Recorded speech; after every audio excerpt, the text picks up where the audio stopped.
পঞ্চগড়ে বেসরকারি এনজিও ঠ্যাঙামারা মহিলা সবুজ সংস্থা TMSS এর দায়ের করা একটি মামলাকে কেন্দ্র করে এক নারী গ্রাহক হয়রানির শিকার হয়েছেন অভিযোগ উঠেছে।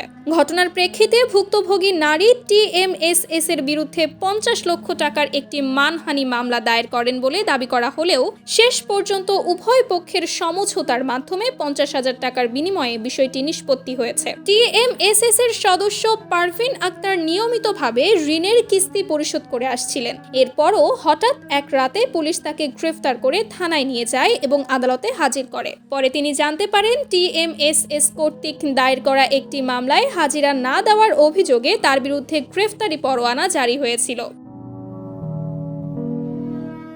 জামিনে মুক্তি পাওয়ার পর পারভিন আক্তার অভিযোগ করেন এ ঘটনার মাধ্যমে তাকে সামাজিকভাবে হেয় প্রতিপন্ন করা হয়েছে। বিষয়টিকে মানহানিকর উল্লেখ করে তিনি TMSS এর বিরুদ্ধে ৫০ লক্ষ টাকার ক্ষতিপূরণ দাবি করে একটি মানহানি মামলা দায়ের করেন বলে জানান। অন্যদিকে TMSS পঞ্চগড় জেলা শাখার ব্রাঞ্চ ম্যানেজার সোহেল রানা অভিযোগ অস্বীকার করে বলেন, পারভিন আক্তারের বিরুদ্ধে তারা কোনো মামলা করেননি। একই এলাকার অপর এক নারীর বিরুদ্ধে মামলা করতে গিয়ে জামিনদারের নাম ও পরিচয়গত বিভ্রান্তির কারণে এ পরিস্থিতির সৃষ্টি হয়েছে। ওই বিভ্রান্তির ফলেই পারভিন আক্তার গ্রেফতার হন বলে তিনি দাবি করেন। ৫০ লক্ষ টাকার মানহানি মামলা প্রসঙ্গে তিনি আরও বলেন, বিচারক আমাকে ডেকে বিষয়টি মীমাংসার লক্ষ্যে পারস্পরিক আপোষের পরামর্শ দেন। তবে এসব বক্তব্য মৌখিক হওয়ায় এর সত্যতা বা প্রকৃত প্রেক্ষাপট তাৎক্ষণিকভাবে যাচাই করা সম্ভব হয়নি।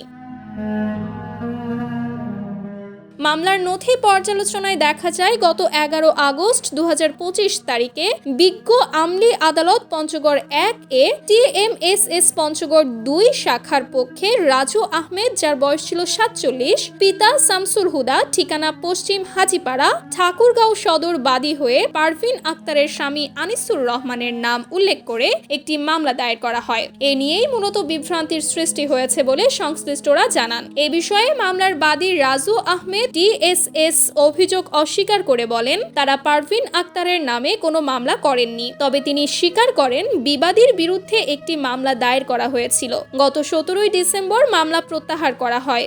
একই সঙ্গে অপর পক্ষের দায়ের করা মানহানি মামলাটিও প্রত্যাহার করে নেওয়া হয়। পরবর্তীতে উভয় পক্ষের মধ্যে আলোচনার মাধ্যমে ৫০,০০০ টাকা লেনদেনের শর্তে বিষয়টি আপোষে নিষ্পত্তি করা হয়। স্থানীয় সচেতন মহলের মতে এনজিওগুলোর মামলা দায়েরের ক্ষেত্রে আরও সতর্কতা ও যথাযথ যাচাই বাছাই প্রয়োজন। কারণ একটি ভুল বা বিভ্রান্তিকর মামলার কারণে কোনো নিরীহ মানুষ গ্রেফতার ও হয়রানির শিকার হলে তার সামাজিক ও মানসিক ক্ষতি অপূরণীয় হয়ে উঠতে পারে। দৈনিক আওয়ার বাংলাদেশ, পঞ্চগড়।